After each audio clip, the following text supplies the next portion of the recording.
Five star హోటల్లో lunch or dinner buffet rates ఎలా ఉంటాయో మీకు ఐడియా ఉందా? Hi, hello, welcome.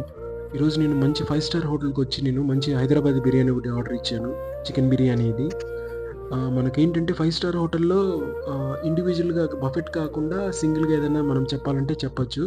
సో నేను ఒక సింగిల్ చికెన్ బిర్యానీ చెప్పాను. చికెన్ బిర్యానీ ఇండివిజువల్గా సింగిల్గా చెప్తే దాని రేట్ ఎలా ఉంటుందనేది ఆల్రెడీ నేను మటన్ బిర్యానీ వీడియోలో చేశాను. కింద లింక్ ఇస్తాను, దాంట్లో ఒకసారి చూడండి. మీకు దాంట్లో అంతా రేట్స్ అని ఎక్స్ప్లెయిన్ చేశాను. సో ఇక్కడ బఫెట్ విషయానికి వస్తే, బఫెట్ మ్యాక్సిమం మనకి ఏంటంటే మినిమం 2000 నుంచి స్టార్ట్ అయ్యి మ్యాక్సిమం 6000 వరకు వెళ్తుంది నాకు తెలిసినంత వరకు. సో ఏంటంటే మనం ఒక బఫెట్లో చాలా ఐటమ్స్ ఉంటాయి, అన్ని తినలేమని అనుకున్నప్పుడు సింగిల్గా ఏదైనా చెప్పొచ్చు. మొత్తానికి బిర్యానీ అదిరిపోయింది అనుకోండి, మనం అలా ఇండివిజువల్ ఐటమ్ ఇచ్చినప్పుడు వాళ్ళు మ్యాక్సిమం ఏం చేస్తారంటే అప్పటికప్పుడు దాన్ని తయారు చేసుకుని వచ్చి మనకి ఇస్తారు. సో ఈ వీడియో మీకు నచ్చినట్లయితే please like, subscribe. Thank you for watching.